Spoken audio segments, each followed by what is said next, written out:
ตัวนักการหูฮี DJI Neo อันนี้DJI Neo drone DJI จุกันเชฟกันdrone company ลาอันนี้drone ชัดตักกันเสียมทีนะตัวนั้นเห็นอัน drone มันล้มเบอร์ตัวนักการหูเห็น drone มันล้มเบอร์อันนี้อินเดียไปใช้สิ่งที่สังบอร์เวลอันนี้ตัวนั้นมีให้มีcontroller เนี่ยนะอย่างเงี้ยอย่างเราเฮียcombine ใช่ไหมstandard version อมเลย standard version ที่จูสิ่งขัดสังเวลบอร์มันอันนี้เมล่ะตัวนักการหูฮี DJI Neo Fly more combo อันนี้ที่ standard version อันมันเตาเสร็จอาจารย์จูแบตเตอรี่ปัทุมาชมาจวน controller ชมบอกจูวางจวนเตาเสร็จนี่ตัวนั้น unboxing กันเนี่ย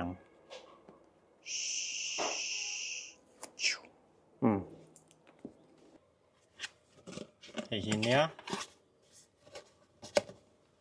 DJI ที่ Chinese strong ชวนตาเจียงอันเดียตาเจียงที่จู large area ที่นั่นที่จูส่วนตาเฮียนอย่างเงี้ยแบตเตอรี่ที่แบตเตอรี่นี่ไหมล่ะแบตเตอรี่อันนี้ชวนcable C to C cable ออกมาชวนให้ฮีC to lightning cable ออกมาบอกว่า iPhone ตันที่เฮีย controller มีนี่ไงตัวนี้ชวนนี่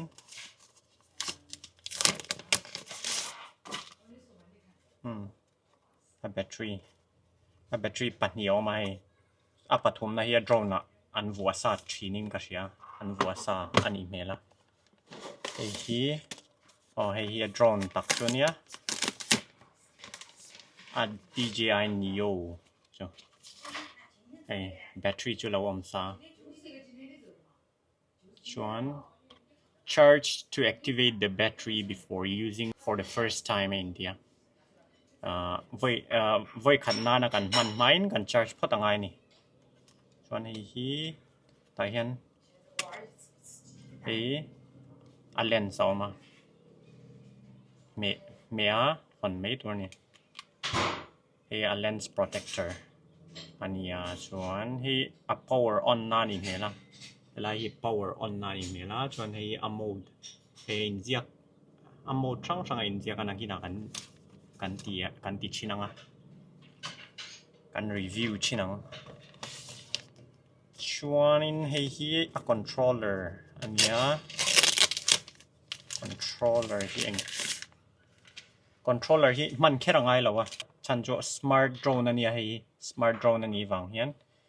voice prompt แต่ voice command แต่เป็กเทียนี่เราพ้นเงี้ย phone มังเป็นอติจงเท่นี่ inbuilt mode ช่างอันไหนซะจะมีชวนไม่นัดทอกงชวนรอนเลดเลยไม่เสียชินโดนนี่ชวนให้กันมังเทีย controller ที่เตียดแต่เห็นโฟนดังไงชวนนิน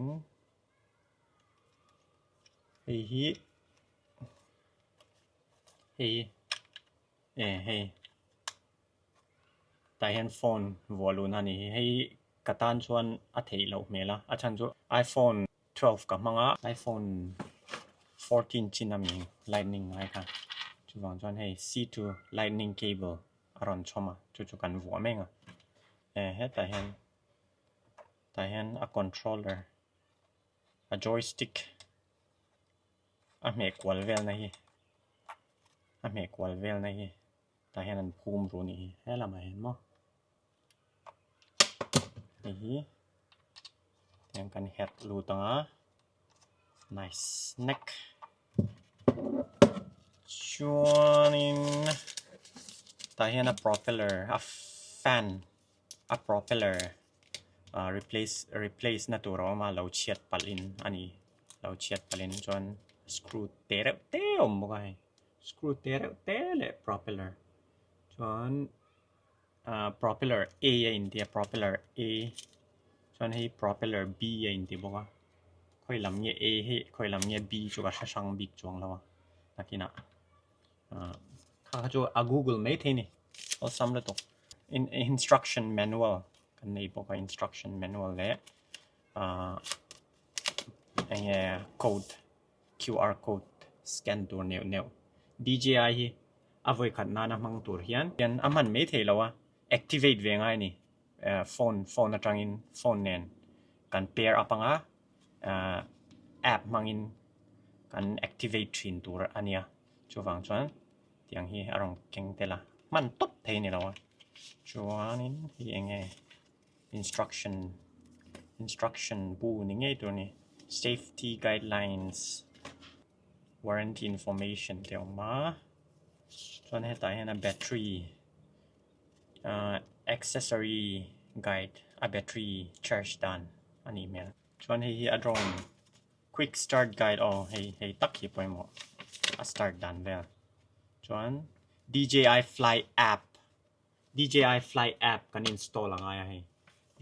DJI Fly app กัน install พอตั้งอ่ะ phone อ่ะชวนจุดตรังชวนกัน operate ดอนนั่นนี่ดูนะ let's go กัน try ชินังกัน charge พอตั้งอ่ะ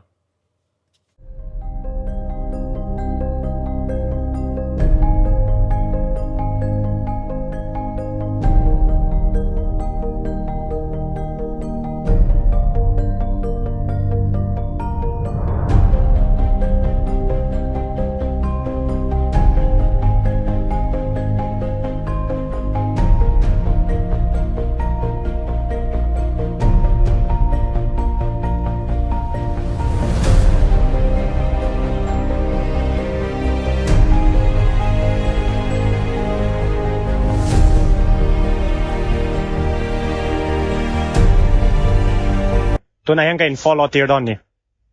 เองอาจจะกินเนี่ยมัน follow ตีกันเนี่ยนะ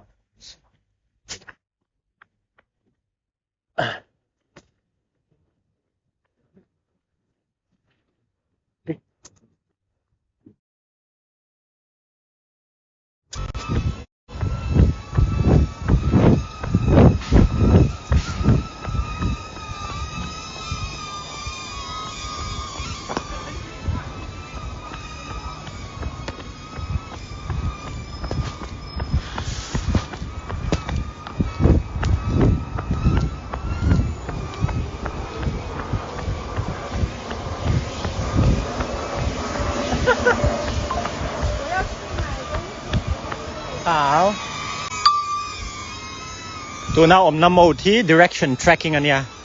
ก็กลน่าอาเปียงอ่ะมินซุยดอนเนี่ยเตียนมาซองอินมิน track เทียตัวน่าเฮจอน follow mode อังเดียวกัน follow mode ข้าจนนุ่งซองอ่ะจังอินมินซุยอ่ะตัวน่าเฮจอนมาซองอ่ะจังอินมินซุยเวทงดอนเนี่ยถ้าครบไม่ให้อมเช่นเวลามินซุยอ่ะเสียตักกันนี่มาละมาปกกันเลยละเฮ้นุ่งละมาปกกันเลยละมินซุยเลยอ่ะเตียนเฮ้มินซุยเจ๋ละชาลุตกโอปอเฟียช้าง circle mode 4 meters สะมินเฮลกว่าแล้วงั้นเตียน4 meters สะก็เซต6 meters สะเต้10 meters สะเต้และ metersเงี้ยหลัดดันดังอินเซตเทียดีฮันตัวไหนฮัน rocket mode เอามาเจนสังเดียวชงอ่ะอารมณ์ฉุกเลยตอนนี้ชาวละมาฮันวิดีโอปักขัดลังอ่ะฉุกละมาวิดีโอปักขัดละเลงอ่ะเตียนฉุกละมาฮันวิดีโอปักขัดรอนละชาเลีย rotation ขัดเนี่ยNice, low battery warning.